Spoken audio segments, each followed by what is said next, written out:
Angin asin dari Laut Bangka selalu membawa bau karat dan lumpur timah ke kampung kecil itu. Di sanalah Santo dilahirkan, di antara deru mesin sedot dan jeritan buruh tambang yang menggali perut bumi tanpa ampun. Rumahnya berdinding papan lapuk, berdiri miring seolah ikut menanggung beban hidup penghuninya. Sejak kecil, Santo sudah paham satu hal, di tanah timah ini, orang lemah tidak punya tempat. Ayah Santo adalah penambang tradisional, lelaki kurus dengan punggung bungkuk dan tangan penuh kapalan. Setiap pagi ia turun ke lubang timah dengan doa yang sama, pulang hidup-hidup. Namun doa sering kali kalah oleh kekuasaan. Preman tambang datang tanpa hati, memungut setoran dengan pukulan dan ancaman. Santo kecil hanya bisa bersembunyi di balik pintu, menyaksikan ayahnya diinjak harga dirinya. Ibunya menangis setiap malam, meremas kain lusuh sambil menahan takut. Upah ayahnya tak pernah cukup, karena sebagian selalu dirampas. Santo tumbuh dengan amarah yang dipendam, menyaksikan ibunya menggadaikan cincin kawin demi beras, sementara para preman berpesta di warung remang dekat tambang. Dunia terasa kejam, dan Tuhan seakan berpaling. Hari itu hujan turun tanpa henti. Lubang tambang berubah menjadi kubangan maut. Santo menunggu ayahnya pulang, duduk di depan rumah dengan mata menatap jalan becek. Senja berlalu, malam datang, tapi langkah yang ditunggu tak pernah muncul. Yang datang justru kabar dingin, longsoran tanah menelan ayahnya hidup-hidup, tanpa sempat berteriak minta tolong. Jeritan ibunya pecah di udara, menusuk telinga Santo lebih tajam dari pisau. Tubuh ayahnya tak pernah benar-benar ditemukan, hanya helm retak dan sepatu penuh lumpur. Santo berdiri kaku di pemakaman simbolis, menatap tanah basah yang menjadi saksi bisu ketidakadilan. Di hari itu, sesuatu mati di dalam dirinya, dan sesuatu yang lain lahir. Keesokan harinya, preman tambang tetap datang menagih setoran, seolah nyawa ayahnya tak berarti apa-apa. Santo yang masih bocah dipukul karena berani menatap mereka. Darah mengalir dari bibirnya, tapi matanya tidak menangis. Tatapan itu tajam, penuh dendam yang belum berbentuk, namun telah menemukan arah. Malam-malam berikutnya, Santo sering duduk di pantai sendirian. Ia berbicara pada ombak, bersumpah pada gelap. Ia tak lagi bermimpi menjadi anak baik atau hidup sederhana. Yang ia inginkan hanya satu, kekuasaan. Kekuasaan agar tak ada lagi yang bisa menginjak-injak keluarganya seperti sampah. Di bawah langit Pulau Bangka yang kelabu, Santo mengubur masa kecilnya bersama ayahnya. Anak pantai itu berubah menjadi benih kebencian yang siap tumbuh di tanah timah yang kejam. Tanpa disadari siapapun, lahirlah calon penguasa dunia gelap, yang kelak akan membuat lubang-lubang tambang dipenuhi darah dan ketakutan. Kematian ayahnya memaksa Santo tumbuh lebih cepat dari usianya. Sekolah ia tinggalkan tanpa pamit, seragamnya tergantung kusam di dinding rumah. Ibunya tak lagi melarang, karena perut lebih keras menjerit daripada nasihat. Di usia yang seharusnya masih bermain, Santo memilih turun ke dunia yang telah merenggut ayahnya, lubang tambang timah. Hari pertamanya di tambang terasa seperti neraka yang terbuka lebar. Bau solar, lumpur busuk, dan keringat manusia bercampur menjadi satu. Santo memanggul selang, mengangkut pasir, dan menghirup debu timah hingga dadanya perih. Tak ada belas kasihan bagi anak baru, apalagi bocah yatim yang tak punya siapa-siapa. Ia sering terjatuh, sering dimaki, dan lebih sering dipukul. Para pekerja senior menertawakannya, sementara mandor hanya peduli pada hasil. Namun setiap rasa sakit justru menempa tekad Santo. Ia menggertakkan gigi, menelan hinaan, dan menyimpan semuanya dalam diam yang berbahaya. Malam hari, Santo pulang dengan tubuh remuk dan tangan gemetar. Ibunya mengobati lukanya, dengan air hangat dan doa lirih. Santo hanya menunduk, matanya kosong namun pikirannya menyala.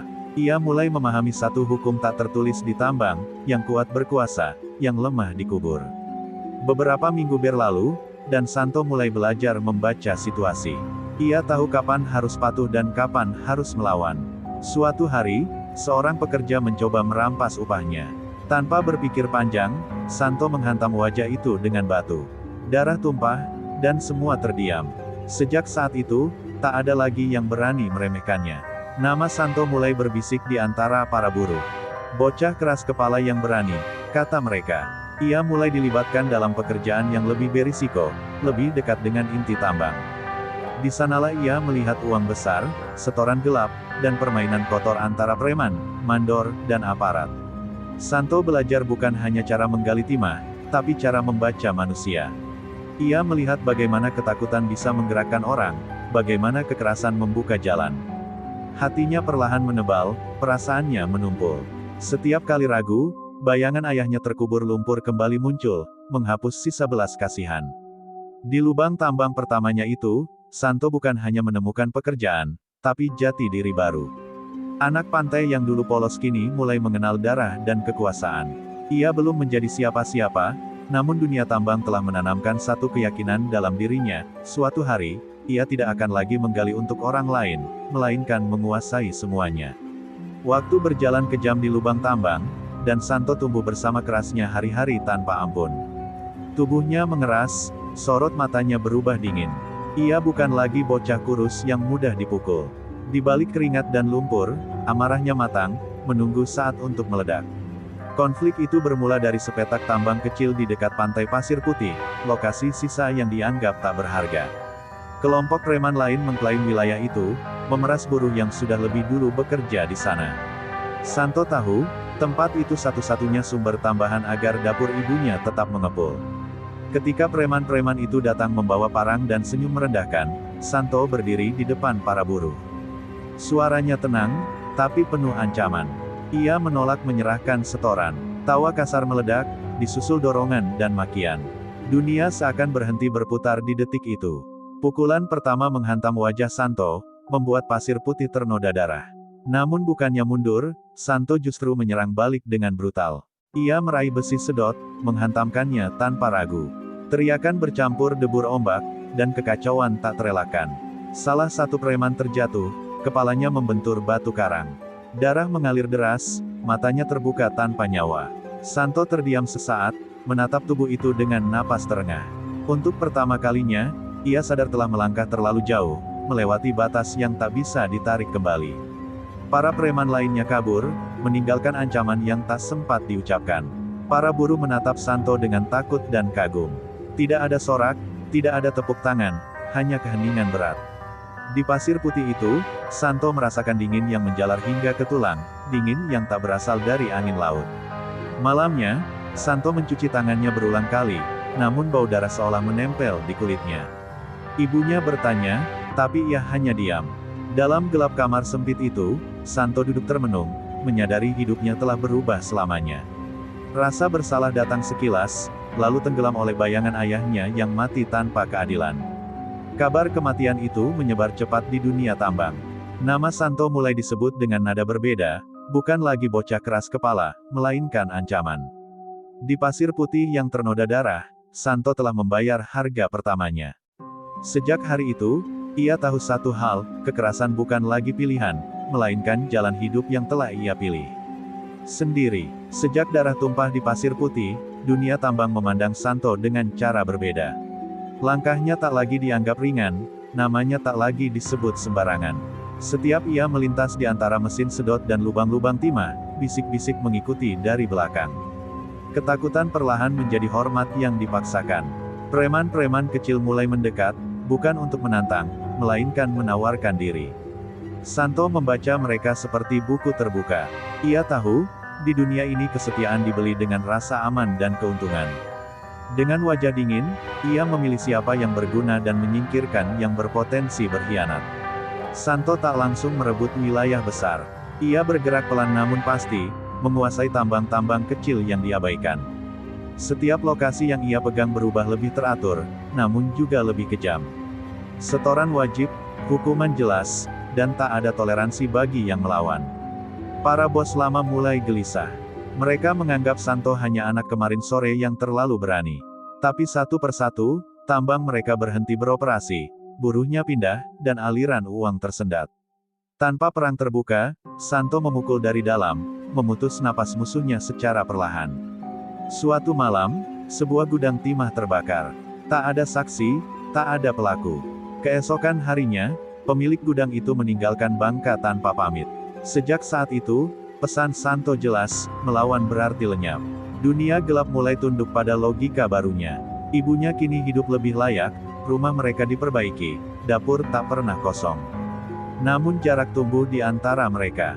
Ibunya sering memandang Santo dengan mata cemas, seolah mengenali anaknya, tapi tak lagi memahami jalan hidupnya. Santo menghindari tatapan itu, karena jauh di dalam dirinya masih ada rasa bersalah yang belum mati. Aparat mulai mengenal Santo, bukan sebagai buruh, melainkan sebagai pemain. Amplop berpindah tangan, senyum palsu dipertukarkan. Hukum resmi kalah oleh hukum lubang timah. Santo belajar satu hal penting, kekuasaan sejati bukan hanya otot, tapi kendali atas ketakutan dan uang. Di bawah langit Bangka yang semakin gelap oleh asap mesin tambang, Santo berdiri di puncak kecil kekuasaannya. Ia belum menjadi raja, tapi tahta itu sudah menunggu.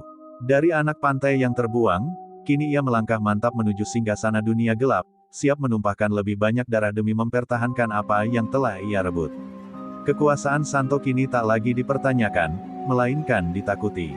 Wilayah tambang yang berada di bawah kendalinya membentang seperti kerajaan tanpa mahkota. Tak ada bendera, tak ada istana, hanya lubang-lubang timah dan manusia yang hidup di bawah bayang-bayang namanya. Di dunia itu, hukum negara memudar, digantikan satu aturan tunggal, hukum Santo. Ia menetapkan peraturan dengan dingin dan rincin. Setoran harus tepat waktu, hasil tak boleh disembunyikan, dan perintah tak boleh dibantah. Pelanggaran sekecil apapun dibalas dengan hukuman yang sengaja diperlihatkan. Santo tahu, ketakutan yang disaksikan akan lebih lama melekat daripada ancaman yang diucapkan. Suatu pagi, seorang buruh ketahuan menyelundupkan timah keluar lokasi. Santo memerintahkan semua pekerja berkumpul. Tanpa banyak kata, ia menghajar buruh itu hingga tersungkur di lumpur. Darah dan lumpur bercampur, menjadi pelajaran yang tak tertulis namun dipahami semua orang. Tak ada yang berani menolong, tak ada yang berani menoleh. Sejak hari itu, disiplin berubah menjadi teror. Para buruh bekerja dalam diam, menunduk, dan patuh. Mereka tak lagi memanggil Santo dengan namanya, melainkan dengan sebutan pelan penuh takut. Di setiap ayunan sekop dan deru mesin sedot, ada rasa cemas yang tak pernah pergi. Di balik kekejamannya, tambang Santo menghasilkan timah paling stabil. Aliran uang deras, dan jaringan distribusi semakin rapi. Para pengepul besar mulai menghormatinya, meski tak pernah berani menatap mata. Santo menikmati kendali itu, merasa akhirnya dunia membalas semua luka masa kecilnya. Namun di malam sepi, suara jeritan korban sering datang tanpa diundang. Santo terbangun dengan napas berat, keringat dingin membasahi tubuhnya. Ia menuang minuman keras, mencoba menenggelamkan bayangan wajah ayahnya dan para buruh yang hancur. Tapi semakin ia menekan perasaan, semakin kejam ia di siang hari. Ibunya semakin jarang bicara, tatapannya bukan lagi cemas, melainkan takut. Santo menyadari perubahan itu, tapi memilih mengabaikannya. Baginya, rasa takut ibunya adalah harga yang harus dibayar agar mereka tak lagi diinjak orang lain. Hati Santo mengeras, membungkus sisa nurani dengan logika kekuasaan. Hukum Santo kini berlaku mutlak. Tambang-tambang di Pulau Bangka berdenyut mengikuti irama perintahnya. Ia berdiri di tengah dunia yang ia ciptakan sendiri, dikelilingi kekayaan dan ketakutan. Tanpa disadari, hukum yang ia bangun untuk melindungi diri justru mulai menyiapkan jalan menuju kehancurannya sendiri. Di balik gemuruh mesin dan kilau timah yang mengalir deras, penderitaan tumbuh diam-diam. Para buruh bekerja lebih lama dengan upah yang kian menyusut, sementara risiko kematian mengintai di setiap lubang. Longsor kecil dianggap biasa, luka parah dianggap nasib. Di kerajaan Santo, nyawa manusia menjadi angka yang mudah dihapus. Seorang buruh tua ambruk di tepi lubang, napasnya tersengal, matanya memohon. Mandor menoleh sekilas lalu berpaling, takut pada satu nama. Santo lewat tanpa berhenti, wajahnya kaku, langkahnya mantap. Ia telah belajar menutup telinga dari rintihan, karena belas kasihan dianggapnya sebagai awal kehancuran. Kabar kematian makin sering terdengar. Ada yang tertimbun, ada yang tenggelam di lubang berair keruh. Setiap jenazah dipulangkan dengan uang duka seadanya dan peringatan untuk diam. Istri-istri menangis di rumah kayu, anak-anak bertanya tanpa jawaban. Air mata mengalir, tapi tak pernah sampai ke telinga penguasa tambang. Bisik-bisik perlawanan mulai terdengar di antara para buruh. Mereka berkumpul diam-diam di gubuk pinggir pantai, membicarakan keadilan yang terasa mustahil. Namun ketakutan selalu menang. Nama Santo melayang di udara seperti kutukan, membungkam keberanian sebelum sempat lahir. Suatu malam, seorang buruh muda nekat melarikan diri membawa sedikit timah. Ia tertangkap sebelum fajar. Santo memerintahkan hukuman di depan umum. Tubuh buruh itu dihajar hingga tak sanggup berdiri. Tangis pecah di antara kerumunan, namun tak ada yang berani melangkah maju. Setelah kejadian itu, kerja menjadi lebih cepat, lebih sunyi. Mesin berputar seperti doa yang salah arah. Santo memperhatikan dari kejauhan, merasakan kendali yang nyaris absolut. Namun di balik dadanya, ada getaran kecil yang ia benci, kesadaran bahwa ia telah menjadi sosok yang dulu ia benci. Ibunya jatuh sakit. Di ranjang bambu, ia memegang tangan Santo dan berbisik lirih, memintanya berhenti. Santo menarik tangannya perlahan, tak sanggup menatap mata itu lama-lama.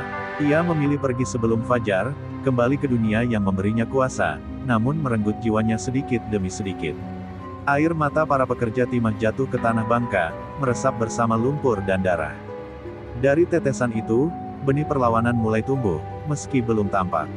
Santo mungkin menguasai lubang-lubang tambang, tetapi ia tak menyadari satu hal, penderitaan yang terpendam selalu menemukan jalannya untuk meledak.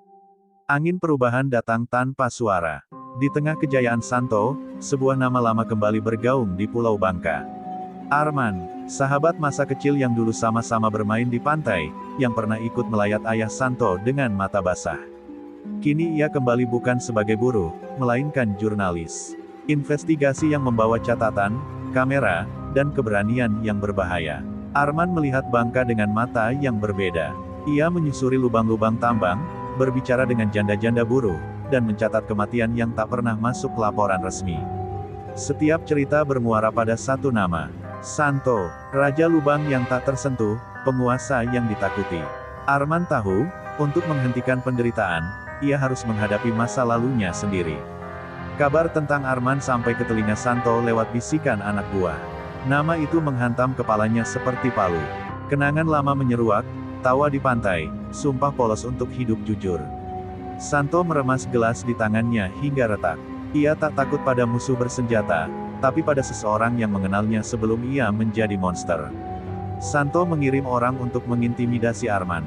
Ancaman disampaikan dengan sopan namun dingin. Arman tersenyum pahit dan tetap melanjutkan penyelidikannya.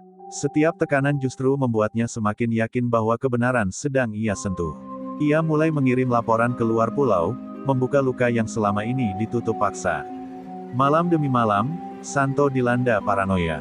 Ia merasa diawasi, dikhianati. Setiap tatapan anak buah dicurigai, setiap bisikan dianggap rencana. Kekuasaan yang dulu terasa kokoh kini bergetar. Untuk pertama kalinya, Santo merasakan takut kehilangan, bukan nyawa, tapi kendali. Ia akhirnya bertemu Arman di sebuah warung kopi tua dekat pantai. Dua lelaki dewasa duduk berhadapan, dipisahkan meja kayu dan masa lalu yang hancur. Arman menatap Santo dengan sedih, bukan benci. Tatapan itu lebih menyakitkan daripada makian. Santo bangkit tanpa berkata apa-apa, meninggalkan kopi yang tak tersentuh. Setelah pertemuan itu, kekejaman Santo meningkat. Hukuman diperberat, pengawasan diperketat. Ia ingin menenggelamkan rasa takut dengan darah dan teror. Namun setiap tindakan justru mempercepat kejatuhannya. Api perlawanan yang kecil kini mulai terlihat nyalanya. Musuh terbesarnya bukan datang dari lubang tambang atau kelompok preman lain, melainkan dari masa lalu yang ia kubur dalam-dalam. Arman menjadi cermin yang memantulkan siapa dirinya kini. Dan Santo mulai menyadari, ada kebenaran yang tak bisa dipukul, tak bisa dibungkam, dan suatu hari akan menagih harga yang mahal. Api kecil yang selama ini tersembunyi akhirnya menjilat udara. Laporan Arman mulai terbit di luar Bangka, menyebar seperti racun yang mematikan.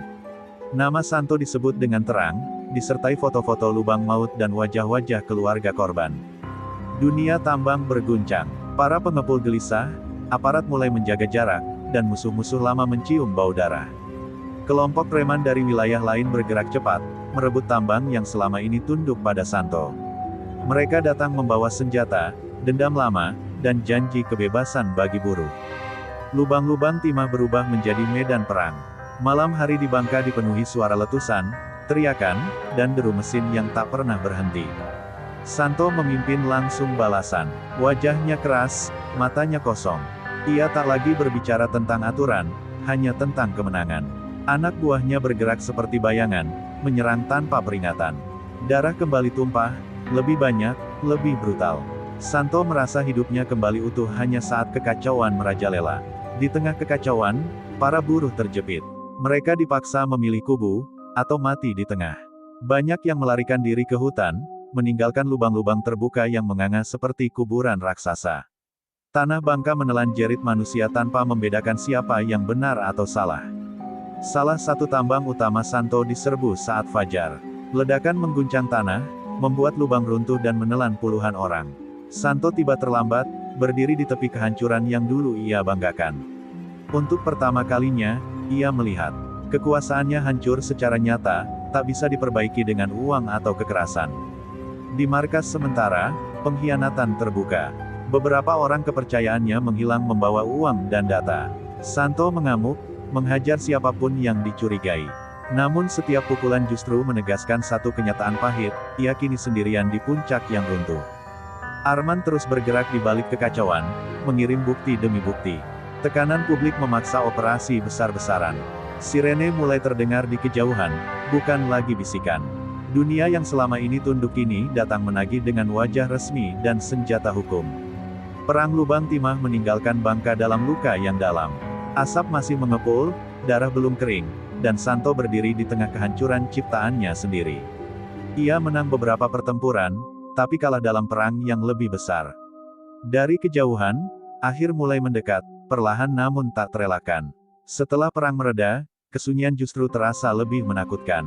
Lubang-lubang tambang yang dulu ramai kini terbengkalai, menyisakan genangan air hitam dan bangkai mesin. Santo berpindah dari satu tempat persembunyian ke tempat lain, tak lagi disambut hormat, hanya tatapan waspada. Kerajaan yang ia bangun dari ketakutan runtuh lebih cepat daripada yang pernah ia bayangkan. Anak buah yang tersisa mulai gelisah. Setoran tak lagi lancar, jalur distribusi terputus, dan aparat semakin dekat. Satu demi satu orang kepercayaan Santo menghilang, membawa rahasia dan uang.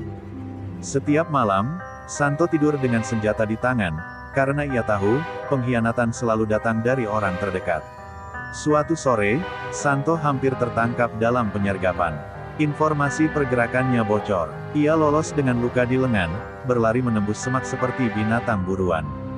Di napas terengah itu, ia menyadari betapa rapuhnya kekuasaan tanpa kepercayaan. Semua yang dulu ia beli dengan uang dan teror kini menuntut harga balik. Ibunya meninggal dunia tanpa sempat ia temui. Kabar itu datang singkat, tanpa belas kasihan. Santo duduk lama di ruang gelap, menatap dinding kosong. Untuk pertama kalinya setelah bertahun-tahun, ia menangis tanpa suara. Semua yang ia lakukan demi melindungi keluarga ternyata berakhir dengan kehilangan yang paling ia takuti. Nama Santo kini tak lagi disebut dengan takut, melainkan dengan benci. Warga berani bicara, buruh berani bersaksi. Foto-fotonya beredar, kisah kejahatannya diputar ulang. Ia menjadi simbol dari penderitaan yang ingin dikubur Bangka. Raja tanpa mahkota itu berubah menjadi kutukan bersama. Arman mengirim pesan singkat, hentikan ini. Menyerahlah. Santo membaca berulang kali, lalu tersenyum pahit. Di lubuk hatinya, ia tahu Arman benar. Namun menyerah berarti mengakui bahwa seluruh hidupnya dibangun di atas kesalahan. Pilihan itu terasa lebih berat daripada kematian. Di sebuah gubuk tua dekat tambang yang sudah mati, Santo dikhianati terakhir kali. Seorang anak buah yang ia besarkan sendiri mengarahkan senjata, matanya penuh takut dan ambisi. Tak ada amarah di wajah Santo, hanya kelelahan. Ia mengerti, inilah harga dari menjadi penguasa tanpa cinta. Santo berhasil melarikan diri sekali lagi, namun langkahnya terlatih. Ia bukan lagi raja, bukan pula pemenang. Ia hanyalah lelaki sendirian yang dikejar masa lalu dan masa depan sekaligus. Di kejauhan, sirene mendekat, dan Santo tahu, bab terakhir hidupnya telah menunggu di lubang yang paling ia kenal. Hujan turun tipis saat Santo kembali ke tempat yang paling ia kenal, lubang tambang tua di pinggir hutan. Di sanalah ayahnya dulu bekerja, di sanalah hidupnya berubah arah. Air hitam menggenang, memantulkan wajahnya yang letih dan penuh luka. Tanah itu seperti menunggu, sunyi namun mengancam. Langkah Santo terlatih menuruni tepi lubang. Setiap pijakan mengingatkannya pada masa kecil, yang terkubur bersama harapan. Ia mendengar sirene di kejauhan, menggema pelan namun pasti. Waktu menyempit. Untuk pertama kalinya, ia tak mencari jalan keluar, hanya mencari akhir yang pantas bagi dirinya. Bayangan wajah ibunya muncul di benaknya, disusul ayahnya yang tersenyum lemah di balik lumpur. Santo menutup mata, napasnya bergetar. Ia ingin meminta maaf, pada mereka, pada tanah yang ia lukai, pada manusia yang ia hancurkan. Namun kata-kata tak pernah cukup untuk menebus darah. Langkah kaki terdengar dari balik pepohonan. Senter menembus gelap, menyapu lubang timah yang menganga. Santo berdiri tegak di tepi, tak mengangkat senjata. Di wajahnya tak ada lagi kebencian, hanya penerimaan yang dingin. Dunia akhirnya datang menagih. Perintah berhenti menggema. Santo melangkah satu kali ke depan, tanah rapuh runtuh di bawah kakinya. Dalam sepersekian detik, waktu terasa melambat. Ia teringat sumpah di pantai, janji untuk tak lagi diinjak. Ironisnya, kekuasaan telah menyeretnya ke lubang yang sama. Tubuhnya jatuh, air hitam menelan segalanya. Suara sirene teredam, lampu senter berpendar liar di permukaan. Ada yang berteriak, ada yang terdiam. Lubang timah itu kembali menjadi kuburan, menyimpan rahasia terakhir seorang raja tanpa mahkota.